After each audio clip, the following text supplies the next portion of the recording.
Good morning to all. Good morning, good evening. I'm Tatiana Rosito, CEBRI's Senior Fellow and the Coordinator of China Analysis Group. We are here today for our 19th session of the China Analysis Group, which will analyze the theme of artificial intelligence, technological warfare, changes in the world order, China, Brazil, and the US. And we are very thrilled today to have two special guests, Dr. Li Yan from CASTED. He's speaking with us from Beijing, and Ronaldo Lemos. Dr. Yan Li is a senior researcher at the Chinese Academy of Science and Technology for Development. He is a scholar in science and technology and innovation policy and policy making. He has long-standing experience in advising the Chinese government, within the Chinese government, on previous scientific, technological, and innovation policies. And Ronaldo Lemos is a lawyer, also an academic, a professor, and he is the director, the co-founder and the director of the Institute for Technology and Society of Rio de Janeiro, ITS Rio. He's also a professor at UERJ, Rio de Janeiro's State University. He's also a very regular contributor to many dailies and publications in Brazil, and he was one of the creators of Brazil's internet law, Marco Civil da Internet, in 2014. We are also very our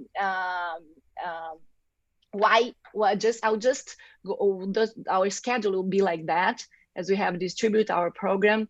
I'll very briefly introduce the theme, and then I'll pass on to Dr. Yan and then to Dr. Ronaldo Lemos.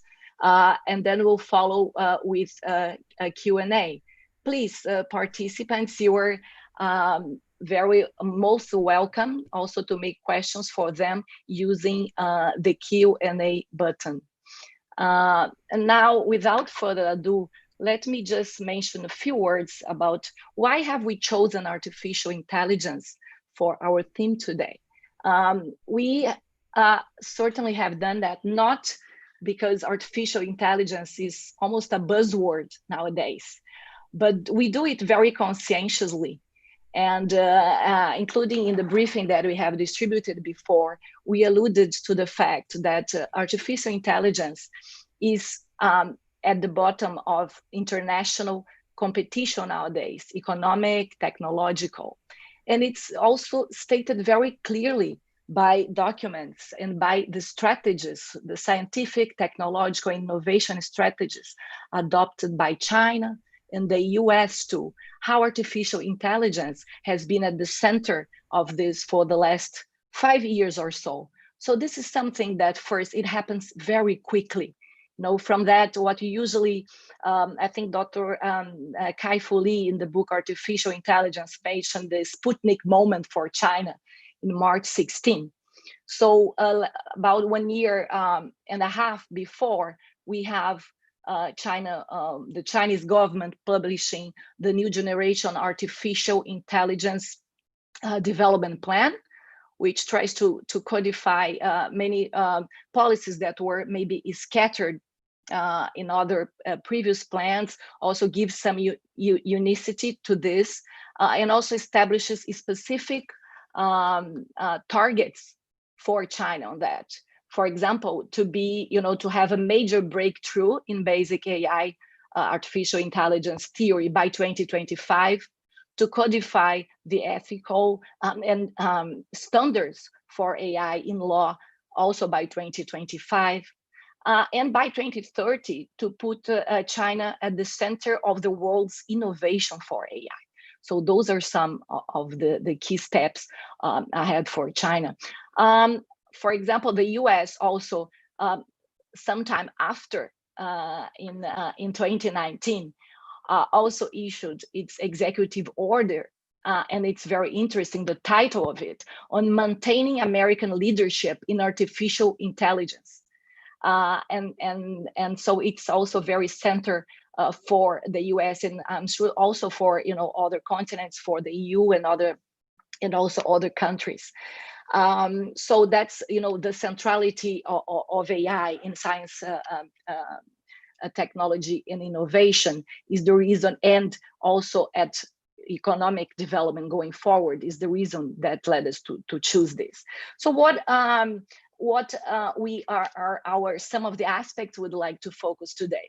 We'd like to better understand how is AI has been shaping the formulation, development and implementation of science, technology, and innovation policy, and also on some of the new features that it brings to us. I think Dr. Lee will be also able to comment more about that. China has some interesting features for AI specifically. There is a tremendous role for the private sector, right, and for entrepreneurship in leading the Chinese development of AI. I think this is very interesting as a driver for AI and for also technological advancements, and it may impact maybe in broader ways Chinese society. Another very interesting aspect is how the standard setting on AI will evolve, what characteristics it will have. And since we are living in a world where we are increasingly hearing of and also witnessing maybe already in a few areas certain limited decoupling, how this will work for standard setting and its implications. Standard settings, it for sure has will draw from also cultural, ideological, and the basic institutions for each country. But depending on how the world will be divided, this will have also particular implications. And especially for also competition and as a rule, the rules of the game will develop for this next stage. And then a third aspect overall would be, what are the consequences of this combination of a powerful economic and technological competition and new legal and ethical standards for third countries like Brazil, right? That will probably be followers, our followers in this new breakthroughs and the spread of these technologies. And I think also Ronaldo has long experience in this and in bringing together the legal and economic realms in Brazil. We'll certainly can hear a lot about this from him. So I think without further ado, I'll pass on the floor to Dr. Yan Li, and I encourage participants to send their questions by Q&A. Just a last comment. We'll just as before, we will publish a report from our session later that will be together with all the other reports in CEBRI's website. But of course, now empowered by CEBRI Online and by Zoom technology, and we'll have report and video also online for those that are not with us today. Thank you, Dr. Yan Li, the floor is yours. Thank you, Tatiana. Really glad to be here. Also, my special thanks to CEBRI for organizing this webinar. It is my third time, I think, to attend the China Analysis Group meeting. I feel so grateful and appreciate this opportunity to meet my old friends. So AI has been a buzzword for quite a while, and because it could be related from various angles. People talk about AI as a technology, its ethical issues, economics, and geopolitical influence. So today, I'm going to address the subject of AI by putting it into the general context of China's ST policies. We all know China is good at making plans and strategies. In 2017, the Chinese State Council issued the New Generation Artificial Intelligence Development Plan, the AIDP. Most people would take notice of the phrase new generation. It's a kind of odd and strange wording for me. So we need to understand what new generation means for China. And this forces me into the technical side of AI. We need to appreciate the fact that AI is actually not a brand new term. It was coined in 1956 by John McCarthy at a computer science workshop in Dartmouth, UK. And from then on, until the age of big data and the widespread of ICT technologies, when people said AI, they generally meant computer-powered program that could help us make decisions, or at best, act like a human. More often than not, AI is used to perform a single task, such as Google's AlphaGo playing Go against a human. So this is the so-called weak AI or narrow AI, which means machines are always going to be machines. They may possess supercomputing capabilities. They may calculate faster than us, but they always going to be machine, and they always going to be without consciousness. And they're limited to predetermined tasks, not general intelligence. The coming of digital age seems to have changed all that. Powered by big data, intricate algorithms, quantum computing technologies, as well as the science exploiting the link between our nervous systems and computer chips, machines are now more likely to be self-conscious. Not only could an AI-supported program help us make decisions, but it may well make its own decisions, entirely independent from humans. So we are entering the phase of strong AI as opposed to weak AI. And not everyone agrees with these concepts. Even today, there are many who still doubt the possibility of self-consciousness and correspondingly the appropriateness of strong AI. On the other side of the controversy, you've got experts who still challenge the legitimacy or even calling it artificial intelligence, saying it is not genuinely intelligent. AI is nothing but a bunch of algorithms operating with big data. So my understanding is the Chinese government wants to use the wording next new generation to imply that it is strong AI it is after, yet it does not want to be quoted on its controversial concept. If you look at the strategies, plans, policies of AI made by other nations, you are unlikely to be met with expressions of new generation. This says the Chinese approach likes to emphasize the technical prospect and future development of artificial intelligence. So the other point I want to make is the other thing is, other being a futuristic technology, AI is also a rather comprehensive regime. It might be more accurate to say AI is a cluster of related technologies rather than a technological single shot.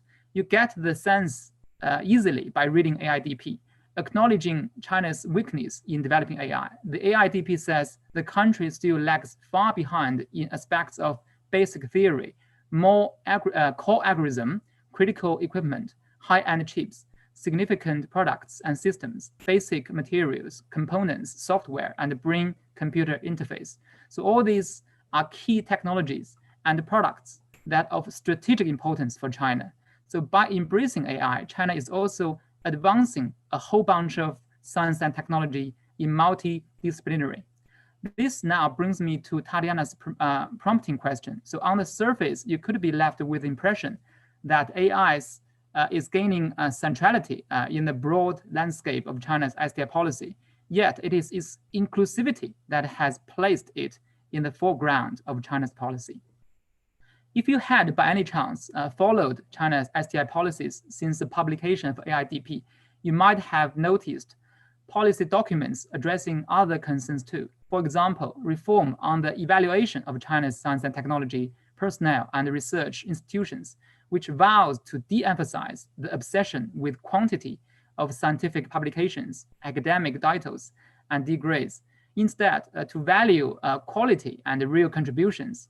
So there has also been policy to strengthen China's basic research, which many in the scientific community claim to be the fundamental problem holding back China's technological advance.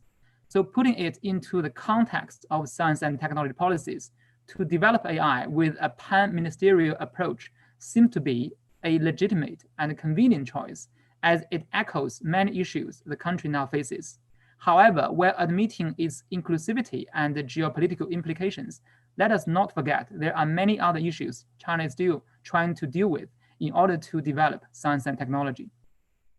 The AIDP document contains nearly 20,000 Chinese characters, a pretty long one for a designated strategy. It reflects the comprehensiveness, the holistic approach, and the mindset of balance in the country's aspiration for AI. So for China, it recognizes AI's significance in boosting competitiveness and its economy, yet it is also fully aware of the potential challenges AI brings to society and the weakness it exposes to its science and technology capacity. To implement such a plan, stakeholders from all walks of life must be mobilized to bring the best possible results over the course of developing AI. As part of the efforts to implement AIDP, the Ministry of Science and Technology issued some guidelines to build on building the innovation development experimental zones for the new generation artificial intelligence in 2019. Those familiar with China's policymaking and implementation process would recognize this is a modus operandi that the country has been particularly good at ever since the reform and opening up, which is to test new policies, initiatives, programs at local level, making sure its implications are controllable before making it national. The lessons to be learned, the achievements to be made, and the impact to be brought about are all going to be carefully examined and studied, so national implementation could be maneuvered in order to yield the best possible results. For AI and its development, it fits into that modus operandi squarely. We have to admit that many of the influences, the benefits, or the dangers of AI are only speculations. Nobody knows what is really going to happen, given the complexity of the interaction between technology and human society. For example, which sector is going to be hardest hit in terms of unemployment? What new jobs could be created and how sustainable they are once AI comes into full force? What kind of data is to be protected and what to be liberated? So China's answer to that is, let us get AI tested while advancing it technologically. Again, going back to Tatiana's question, I don't think there is a new approach now in terms of the collaboration between the government and the private sector regarding AI development. What is interesting, though, is how China will be exercising its modus operandi over the course of developing AI. After all, it could invoke a paradigm shift in terms of the relationship between human and technology. Going back to the policies of experimental zones, so far China has designated 11 cities and towns. They are going to be the windows for us to observe the AI development in China. According to the 2019 guidelines by the ministry, those experimental zones are going to carry out technological demonstrations, policy experiment, and social experiment. So the phrase social experiment particularly caught my attention, as you seldom see such wording in China's science and technology policies. So clearly, the ethical issues and social impact are among the considerations for China towards developing artificial intelligence. I'd like to say a few words about the technological war too, since it is another important part of our webinar. I think there have been enough interpretations of US-China ST rivalry in political discourse. I have a feeling that there is an asymmetry between or mismatch between how AI and China are related internationally and within the country. Where it appears more of a political discussion outside China, domestically it is mostly about development. It is obviously easier to understand that the US would want to maintain its technological hegemony by stifling China's rapid progress in ST. Yet at CUSTAD, we'd like to say there is another angle to look at the tensions between countries in terms of the regularity or patterns of science and technology from the development of science and technology itself. Fundamentally, science and technology is about creating new knowledge and spreading and using it. Yet it is not always the case that the opportunities or the room for scientists to explore such knowledge are in abundance. Former US presidential science advisor Vannevar Bush called science the endless frontier. Yet that frontier doesn't seem to be without limit throughout history. The theory of scientific revolutions argues that the pace of scientific discoveries alters. Sometimes it radicalizes, and sometimes it slows down or even stagnates. The slowing down happens when the room for new knowledge shrinks.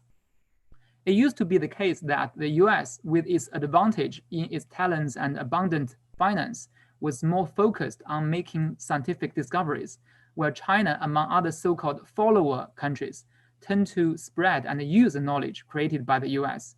It is like a division of labor that is somehow reflected by their positions on the global value chain. Yet, with the pace of scientific discoveries slowing down, as suggested by the tendency of the Nobel Prizes inclining to applied sciences or technologies in recent years, the international competition for the scientific supremacy is becoming even more fierce. In other words, the plateau of science, which used to be quite large and spacious, is now getting more and more crowded as countries like China or even Brazil are all trying to having their feet on it. This eventually led to the US defend its territory in science and technology by suppressing the intruders. So from the perspective of science history, the competition between US and China in the realm of ICT is nothing but a doomed eventuality. In addition to the politics involved in the tech war, we seem to be getting to the point of this destiny. Hopefully, we will have another scientific revolution. So those leading nations, like the USA, will be able to move to another plateau and to be freed from competing with its followers. Yet, so far, there has been no sign it's going to happen anytime soon.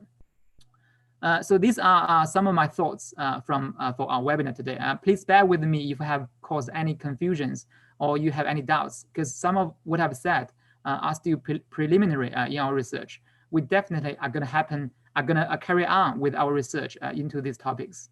And now I look forward to our discussions. Thank you.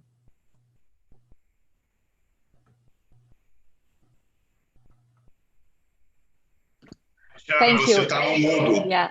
Yes, I already unmuted it. Thank you.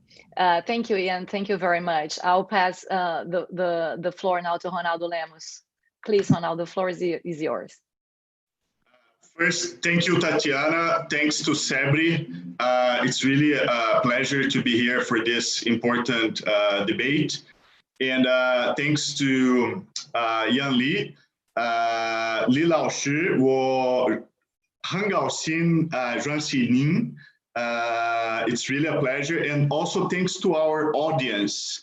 I see that we have now more than 270 people with us. And I'd like to welcome Francisco de Brito, Tatiana Prazeres. We have Eugenio from the UN General Assembly. We have quite a few people here, Peter Knight, and so many others that are following us right now. And I just would like to mention to the people watching us that I'm reading the chat. So I'll be happy to receive your questions and criticisms, and know that I'm reading everything. So do what you want with this information, but just wanted to let you know. So it's really a pleasure. This is such an important topic for developing countries like Brazil. And one thing that I think is important and has been mentioned by Li Lao Shi is that AI has become a matter of national policy. So right now in the world, you have a pretty significant number of countries that have developed an AI national plan. So that is the case, for instance, for China, that is the case for the United States, that is the case for Canada, that is the case for Singapore. A lot of European countries are doing the same, and even other Latin American countries are doing the same. So this, I think, demonstrates the necessity to think about AI in terms of policy and of national policy, because as Li Lao Shi mentioned, this issue is increasingly becoming also a matter of geopolitical positioning in the world of today. So I think like for the case of Brazil, we do not have a national AI plan. Brazil has created recently an IoT plan, an Internet of Things plan. And I was one of the members of this consortium that actually wrote Brazil's IoT plan. It's a pretty comprehensive study that led to a presidential decree last year. And I think the IoT plan already did some advances in terms of building a national strategy for IoT, but it definitely does not get as far as considering the complexity of AI in terms of policy in Brazil. And the second thing that I think is important to mention is that in Brazil, often we are very quick and responsive in terms of building national plans, but sometimes the country takes a long time to actually implement the plans, if it implements the plan at all. So one of the things that concerns me is that, for instance, the National IoT Plan has been pretty comprehensive, but its actual implementation, since it's been published and turned into a decree, hasn't really progressed that far. So this is one thing that I think concerns me, because when we look to the positioning of China, China is not only very good at building national plans, but also it's very good to implementing those national plans with a lot of clarity and a lot of persistence. And I think that makes an important difference. So this is one point. Second thing is AI has become also a matter of national politics. So last year I spent 4 months in China shooting a documentary about technology in China. If you're interested, we've shot 8 episodes in more than 8 different Chinese cities. And the documentary is called Expresso Futuro, Future Express, and it's all available on YouTube. And basically, we covered a lot of ground in terms of what China is doing. And one thing that called my attention is that, for instance, AI has become a matter of national politics. So President Xi Jinping, for instance, often would come on national television and basically talk about AI to the Chinese population, and we'll do like a 30-minute, 40-minute speeches in which AI and science is a focus of that speech. And when we look to the context of Brazil, for instance, it's very hard to imagine that a national politician would take national TV, for instance, and spend 40 minutes talking about AI or science. So I think this is also different in terms of how different societies position itself in terms of AI. And I think that makes a difference, because as a result of this turning into part of the national debate, if you walk in the streets and you ask an average person, that person in China might have an opinion, or at least have heard about discussions involving AI, data and technology as policy, and so on. So this is really taking roots.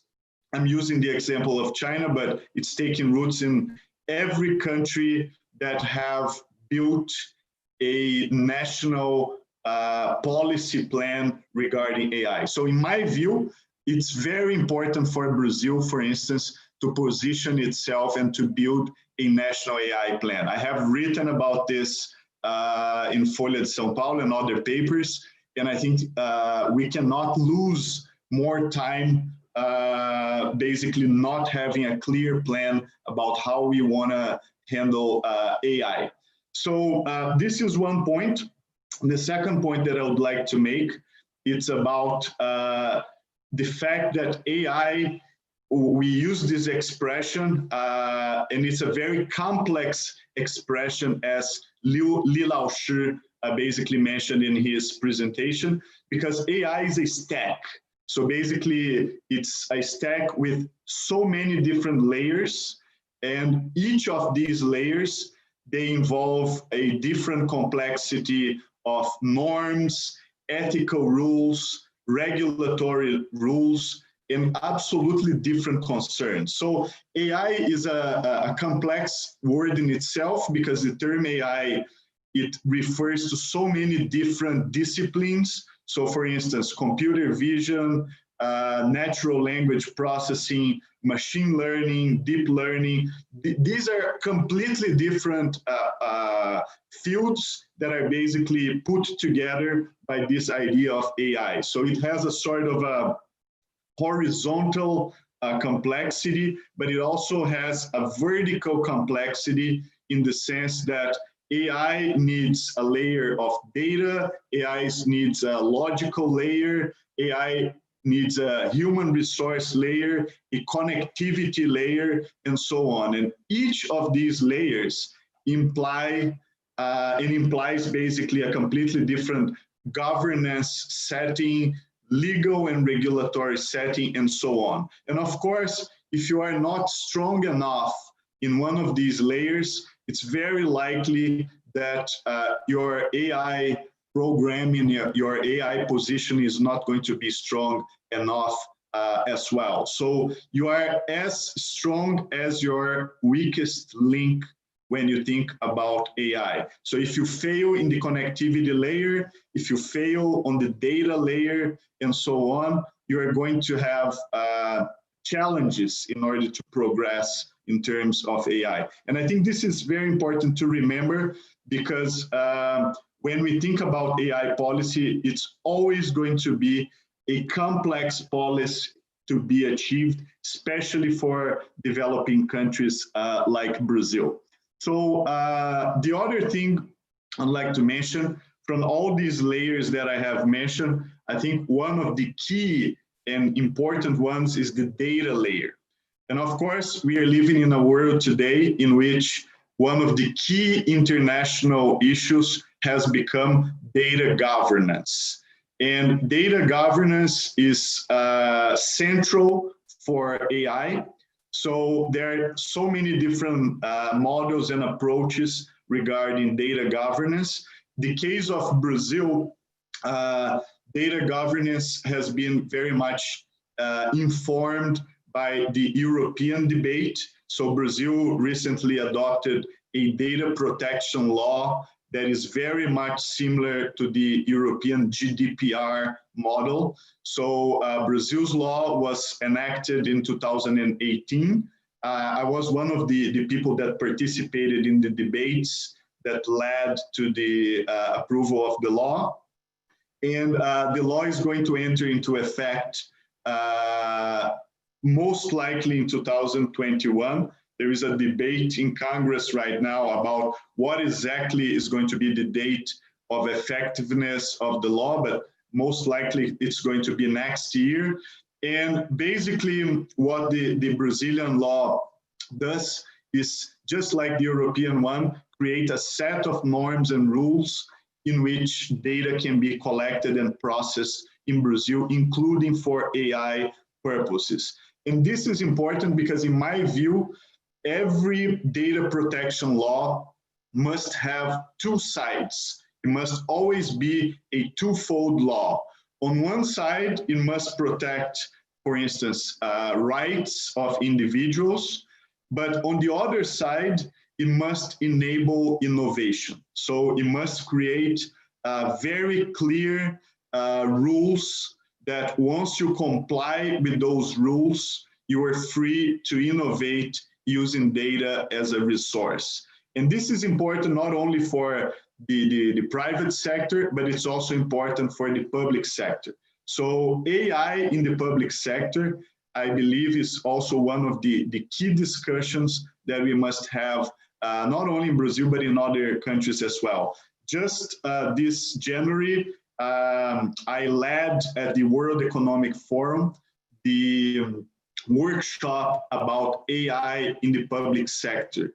And it was a fascinating discussion, because when you bring these discussions not only to the private entrepreneurship, environment, but also to the public sector in itself, the discussion really gets more interesting, but also more complicated. And I think having a very clear norms about how you would handle data is extremely important. So whenever we think about data protection laws, we have to consider that it must be a twofold type of legislation. On one side, protecting individual rights. On the other side, basically enabling innovation. And I think that's what we have to achieve in Brazil. Just to finalize, because I want to get us to the discussion and the debate as soon as possible, I would like to make one thing about the use of AI in the Brazilian public sector. And it's interesting because if you look for how Brazil is using AI in the public sector in the executive branch, you are probably not going to find much. So basically, the Brazilian executive is going through some digitization process, but it hasn't already embraced AI as part of the national public services. However, if you look to the Brazilian judiciary branch, then you will find certain uses of AI that are basically extremely interesting. So just 1 month ago, with a number of researchers of Columbia University in New York, in partnership with our Institute for Technology and Society in Brazil, we published a paper that is called The Future of AI in the Brazilian Judicial System. And this study was written by an international group of researchers.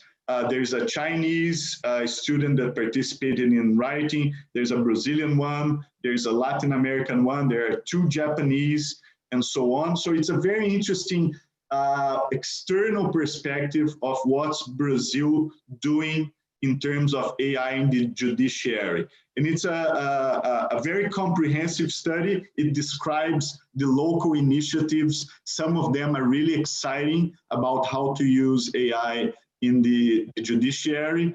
And it also creates a framework about how to deal with ethical and safety and other values assessment in terms of how do you audit the use of AI in the judiciary as well. So if you are interested in learning about how the judiciary in Brazil is leading in terms of AI in the public service in Brazil, I definitely recommend this study for you. I'm going to put the link here at the web chat, and it's written in English.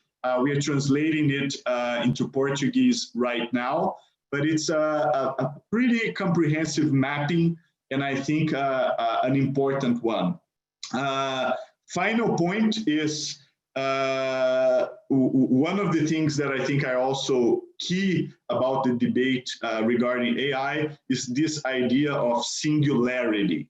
So especially in the United States, you have a lot of proponents of this idea that at some point AI is going to become extremely advanced, and it's going to be conscious about itself and so on. And what I would like to urge you is that you should not be distracted by this idea. So the idea of singularity is more a distraction from the really important policy debates than an actual thing that you should be concerned with. And actually, I don't think there is going to be any form of singularity, or that we should struggle to achieve anything that is similar to a singularity, but I think we should struggle to achieve multiplicity. So AI should not be an ending point, it should not be a convergence point, but it should be a starting point. So each country should use AI and develop AI tools in accordance with its goals. So it should be definitely the baseline for developing better public services, for achieving national goals and so on, and not a force of convergence, a force that should be seen as an end in itself. So I see a lot of the debate in Brazil, as it is influenced by the United States, about this idea of singularity.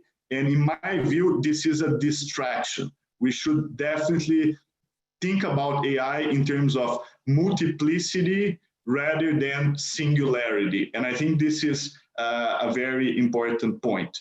I'm going to end here, and I'll be happy to talk later on about issues like 5G and anything that has to do with also local policy in Brazil. But these are my few points. And once again, thanks to Li Laoshi and also to CEBRI for the opportunity to be here. Thanks a lot. Thank you very much, Ronaldo. It was a truly very excellent presentation with a lot for us to discuss later. It also reminds me, and I'll bring a personal fact here, when you mention of President Xi Jinping and how it's so common in China, but also I would say in Asia. I also lived in Singapore before, and there you not only have very strong international advisory board for science and technology, but it's also something that you talk about on daily life. And when I went back to China in 2017, and I was just in time for my 10-year reunion at Tsinghua University. I was shocked to see that during the whole weekend, we only talked about AI. So although it was a business administration actual reunion, but we talked about AI, and we had so many entrepreneurs and people. So this was right after AIDP was launched. So it's really also a whole of government approach. I thought was interesting also to reinforce what you said with this. We do have so many interesting questions. I will start with Dr. Yan Li, and I'll sort of merge or bring two questions, one by Peter Knight and another by Mario Ripper in Brazil. So Peter Knight alluded to the fact that in the US, the presidential candidate Andrew Yang talked a lot about the impact of AI on jobs. And so robotization, automation. Actually, I remember from Kai-Fu Lee's book that it estimated that maybe 40 to 50% of jobs would be lost the next 15 years, although maybe we could try to push this. I mean, those are estimates. But so this is a very important debate in the US. It was also in this book by Kai-Fu Lee. It's one of the men actually thrusts of the book is to say the impact on people, on job, and even on the emotional and psychological side of people. So one issue is this, is how is this issue of technological changes being discussed in China, where actually, I mean, it's interesting to mention that we'll actually estimate also a very large decrease in labor force in China, right, in the next 10 years. So there is the two sides of the coin. And the question I also bring the question by Mauro Ripper, because it also alludes to Kai-Fu Lee's book, in the sense that there China has a clearly advantage, right, over the US in this sort of, I think his main argument in the book is because you do have a plateau, and what we are talking today, the advancements we are talking is more advancements of implementation and not scientific paradigmatic breakthroughs, right? So China would have an advantage on that. So how could we square that with the recent technological war and this scenario? Do you think it is reversed with what just started more clearly in 2018, or what has been the impact on China concerning this possibility of leadership and achieving the key steps embraced in the AIDP? Dr. Lee. Okay. I think there are two issues you have just mentioned. One is the impact of artificial intelligence on employment, right, or on society as a whole. The other issue is about the rivalry in terms of science and technology between China and the US. I think it's exactly because it's such a complex issue, and there is a lot of uncertainty in terms of implementing AIDP in China. So China is now testing the strategy at the local level with experimental zones. As I said, the AIDP was published in 2017, and then in 2019, the Ministry of Science and Technology issued the guidelines on building the innovation-driven experimental zone for artificial intelligence. So it's like a whole basket of policies being tested at the local level to see how possibly or which sector would be impacted the most by AI. And positively, there could be new jobs created too. For example, data analysts, okay, or streamliners for information. So these are, so as AI remove or say queue off jobs, okay, there could be other jobs or occupations to be created by AI. So nobody knows for sure what is going to happen. I think what Kai-Fu Lee says is at most estimates, as you said, or there are people, other people too, who are speculating on the impact. So with this uncertainty, China has to test what has happened and what policy would work, what would not work at local level before making it national. In terms of the competition between China and the US, I think, again, internationally, the discourse or the narrative is to politicize, okay, that rivalry, which kind of leave us no room, okay, to look at how science and technology develops by itself. So in CASTED, we've been emphasizing all the time that when you look at the political side of China and US competition, you have to admit there is another perspective you could look at, which is from the history of science throughout human history. So we are at the point that the room to exploit new knowledge and scientific discoveries is shrinking. So that makes it more and more difficult, okay, for the US, China, and other follow-up countries to be divided into different roles, okay, exploiting science and technology. So countries are now being crowded, okay, in that plateau, and that somehow make it very, very difficult, you know, for the US to keep its lead, which eventually intensified the competition between China and the US.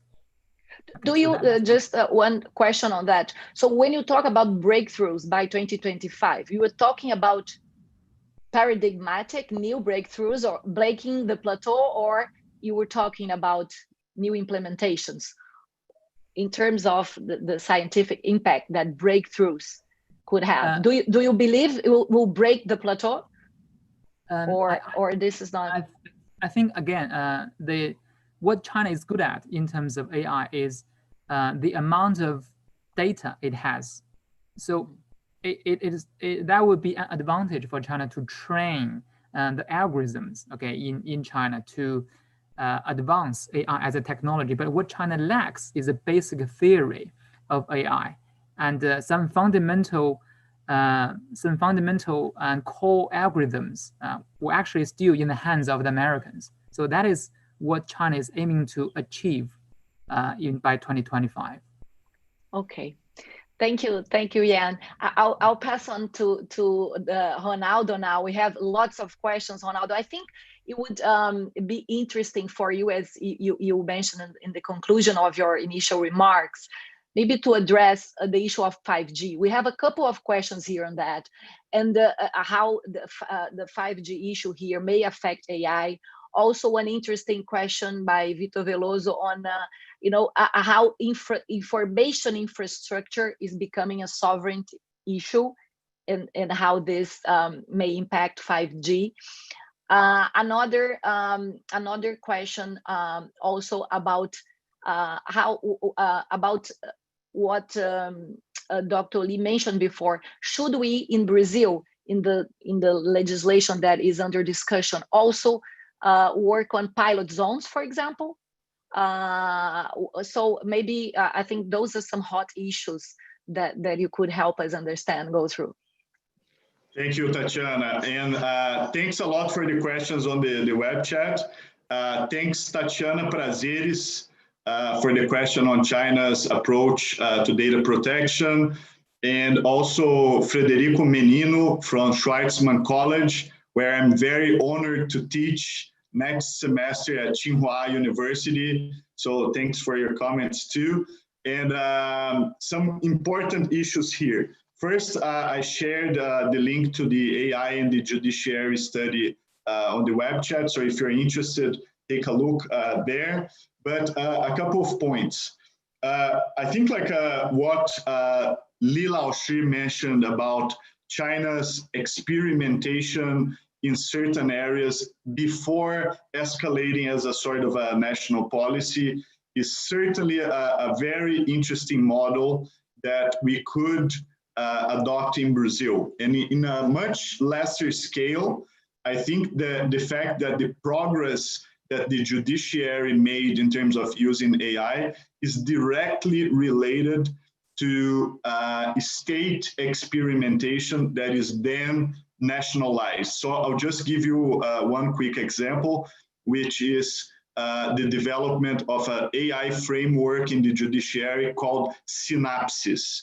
So Synapses was developed by the state of Rondônia in Brazil, which is a state in the north area of the country. And the Justice Court of Rondônia developed the Synapses framework, and then it proved so efficient for developing AI applications to the judiciary that it was then nationalized by the National Council of Justice, our CNJ. So I think this is, to a much lesser scale, a very good example of what Li Laoshi mentioned in terms of like doing experimentation in regional areas and then basically seeing what works or not, and basically after that making it national. So I think this is an interesting approach that China has developed, and Brazil, in my view,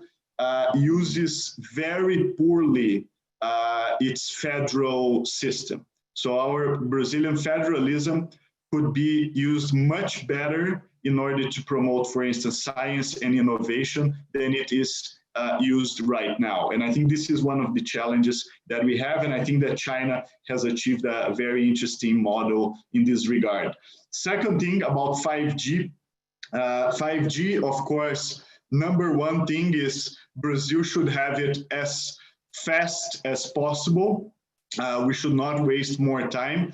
And the reason for that is that Brazil needs very importantly to become a producer of innovation and technology. Right now, Brazil is a great consumer of innovation and technology. It's a huge market for innovation and technology, but Brazil has not succeeded in becoming a producer of technology and innovation. And of course, 5G is a window of opportunity, and you cannot develop applications for 5G implemented in the country. So the longer it takes for a country like Brazil to have 5G, the more likely it will be that Brazil once again will be a consumer of 5G applications and not a producer of 5G applications. So in my view, this is a national urgency.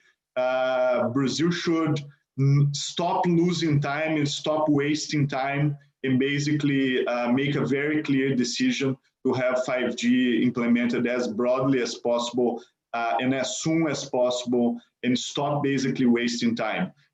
We had some significant advances that were made by Anatel even myself, I thought that we would be ready for the public bidding for the radio frequencies for 5G this year, but it looks like it's going to be postponed once again. And this is in my view, a national tragedy, because we are not going to recover from this wasted time. And this is going to be a missed opportunity that will have consequences for decades if we continue on this course. And of course, 5G, as anything that has to do with technology, infrastructure, brings up safety and security concerns. So information infrastructure, of course, is directly related to national security. But my point here is that what Brazil should do, in my view, is to have very high standards of national security as it is applied for instance, telecommunications infrastructure in the country. And once the country builds these very high standards, they should be applied to everyone, regardless if you are a Chinese company or a US company or a Swedish company. You should be faced with these very high national security telecommunication standards, regardless of where you are offering. So I think this is a very important point, because national security, especially in telecommunications, is an extremely important issue. And what we should do, instead of basically handpick one company over the other, is basically establish extremely high national security standards and apply them to any kind of supplier that basically deals with Brazil. And I think this is the way to go.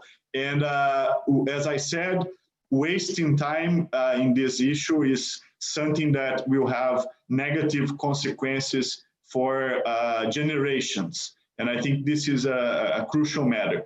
Just to finalize this point, I mentioned that AI is a very complex stack. And one of these complexities is also education. You need people, you need human resources in order to develop AI. And I think this example is extremely important, because China every year basically is capable of graduating and forming around 6 million people that are developers. So engineers, programmers, and other related professions. So every year there's like 6 million new developers being formed in China. If we had to adjust this number, for instance, to a country like Brazil, we would need to form in Brazil around 400,000 to 500,000 developers in the country every year. If we adjust the size of population, for instance, that would be somehow closer to the number we would need in order to keep up. And as a matter of fact, the number of people that we form as developers in Brazil every year is only 30,000. So we are more than tenfold short to what we actually needed in order to sustain an effort like this. So this is one of the things that concern me. I don't see the public system bridging this gap, but I see, for instance, startups like the startup called Tribe, TRYBE, that offers formation for developers for free in Brazil, and you only pay Tribe when you get a job or employment that actually pays you more than 4,000 reais a month. So they train you for 12 months to become a full stack developer. And then basically you only pay them after you actually get a job. So this is one of the promising things that I see coming, but of course, it's only a specific effort. But in my view, Brazil has a paradox, because we have very few professionals being formed every year. And at the same time, we have universities in which you have a large number of developers basically not being fully applied or fully employed to develop AI applications. So I was talking recently with the people at the Federal University of Paraíba, for instance, and they have like a number of engineers and computer scientists that could be ready to do partnerships with companies and other projects, even governmental projects, and they're basically not having the demand that I think they should have. So one thing that we should do urgently, in my view, is also work as soon as possible in partnerships between the private sector and the universities, the public sector and the universities, in order to build AI applications. This is something that we are all also wasting time with, because this is really a paradox. On one side, we don't have the number of developers that we need. On the other side, the developers that we have that are in the academic sector are not being fully employed and used in order to develop AI applications, either for the public sector or for the private sector. So these are things that are urgent, and these are low-hanging fruits. This is not something that you need to invest more money or basically wait for a generation in order to achieve. These are things that could be achieved right now. So these are a few points, and we'll be happy to continue the conversation. Thank you, Ronaldo. As we approach our limit, I'm sure we are not going to be able to answer all the questions, but we'll do send the questions, the ones that, because we have a lot of questions on Q&A actually, not on chat. We are going to send to our speakers also. But I want to raise a final question, like a mix of final questions, both for both our speakers. Like on a positive note, like in terms of cooperation, Ronaldo was just alluding to that. I would like to, Eugenio Garcia, my fellow colleague who is at the senior advisor at UN General Assembly now, posed the question is how are the prospects for the connection of research centers and AI developers in China and to forge partnerships in technological innovation with Brazil? What should be done? Maybe both of you could comment on that. And then we also have related to that, since we are talking about collaborations, the issue of how would the recent, like the more difficult linkage and the crackdown on academics and universities, and some of the policies also that have been adopted in terms of decoupling, how could this affect cooperation, right, between globally, but also with Brazil? And then you can also make some final remarks after each of you answer this.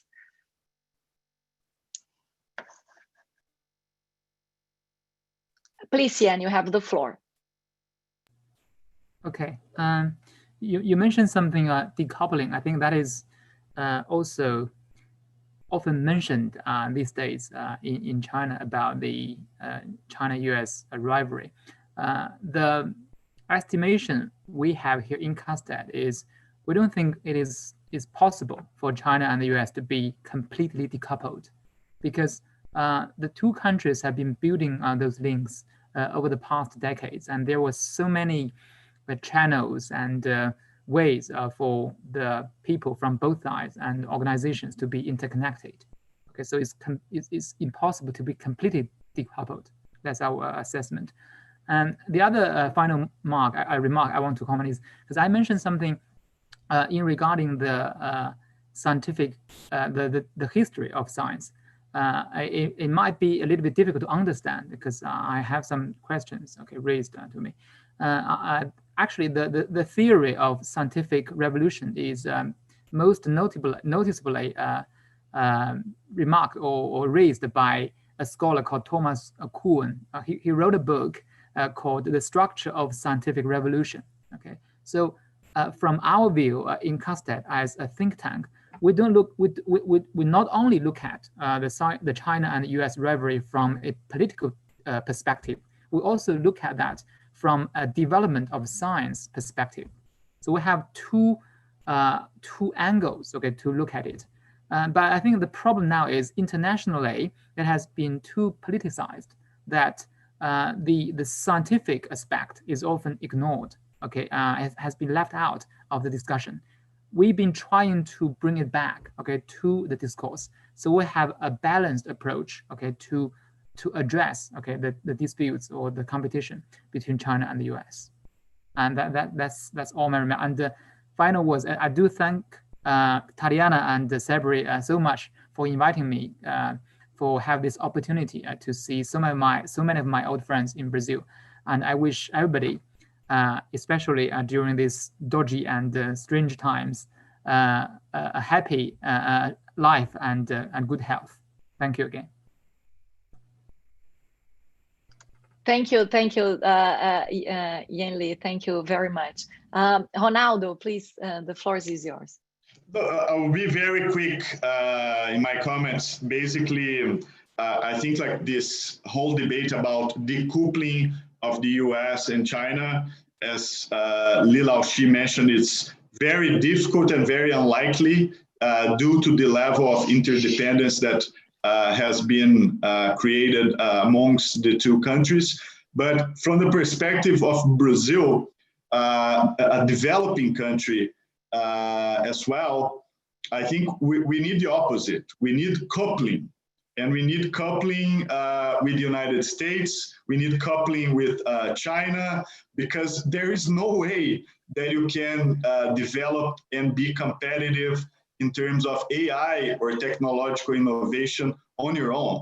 You have to participate in global markets. You have to use local advantages in partnership with other countries. So I saw that someone here in the chat, I forget the name, I'm sorry, mentioned, for instance, about using AI for the Brazilian agribusiness. Brazil is already extremely competitive in terms of agriculture and the agribusiness. And an AI layer in the agribusiness would make Brazil even more competitive, would make Brazil even more sustainable, would make Brazil even more responsive to the global demand, and so on. So, for instance, this is a very clear opportunity for coupling. And this is a key issue, because once again, it's very hard to think about development at the level of complexity that we are right now in terms of international cooperation. So China, for instance, needs microchips in order to manufacture hardware and so on. The United States, for instance, needs suppliers and supply chain that is only possible right now, for instance, in China and so on. So it's very hard to think about this. But one thing that I think is extremely important is that Brazil has been using very poorly the opportunities to engage with this international cooperation in order to advance local innovation. So if you think about Argentina, for instance, Argentina and Chile were capable of building companies that now offer services internationally and even globally. So two examples is Mercado Livre from Argentina, and Chile has, I forget the name right now, I think it's Life Miles. It's a Chilean company that also renders services internationally. So far, Brazil hasn't been able to do that. We don't have one single Brazilian company that renders, for instance, digital services outside of Brazil, or at least in a scale that is much beyond the Brazilian borders.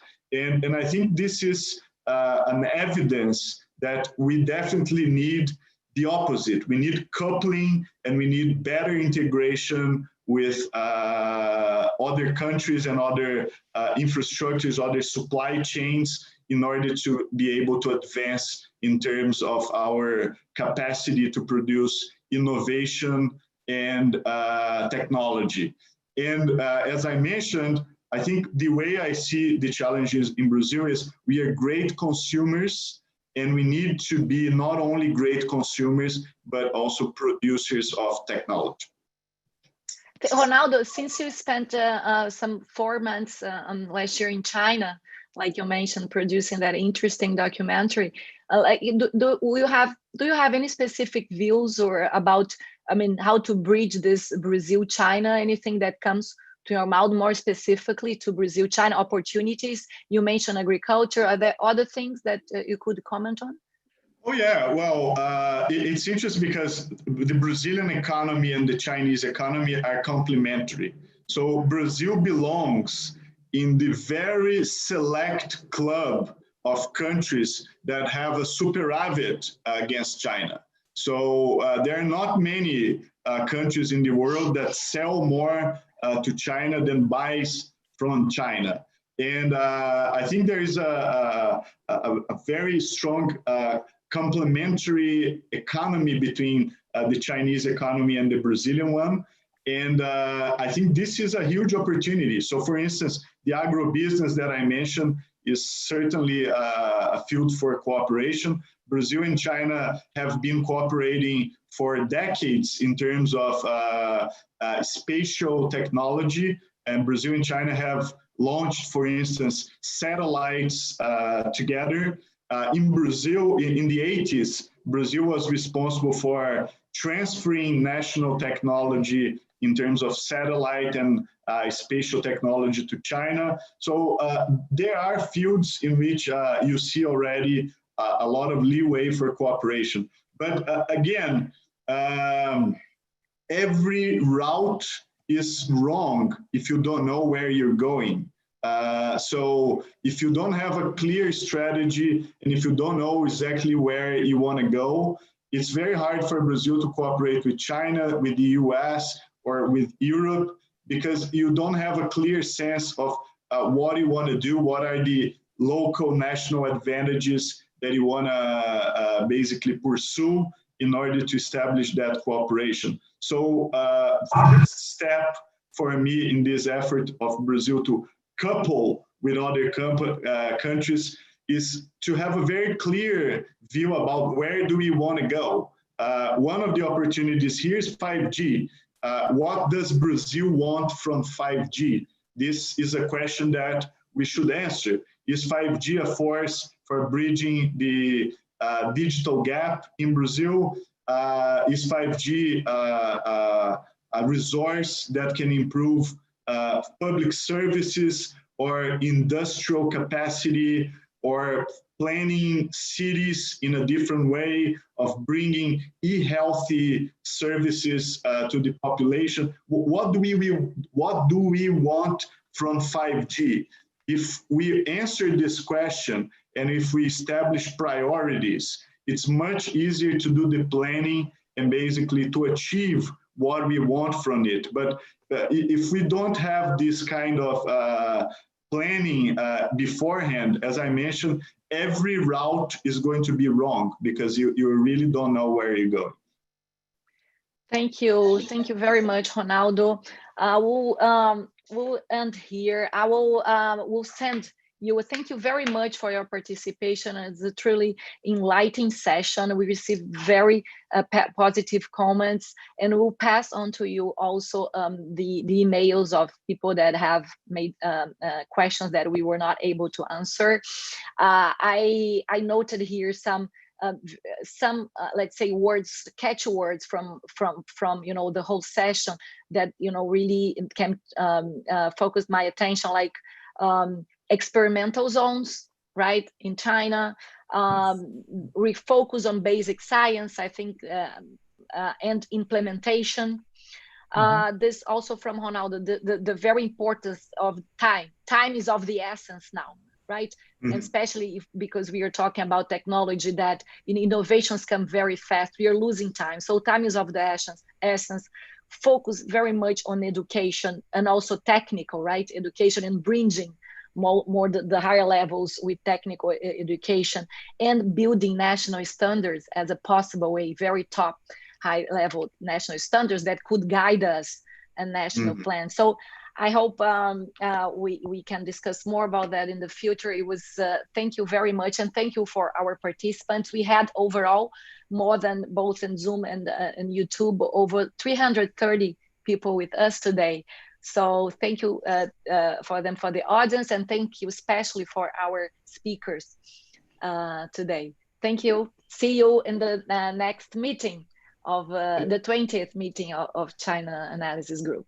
Have a good day and be safe. Thank you, Lilaushi. Thank you, so everyone. much. Bye-bye. Thank you so much. Bye-bye.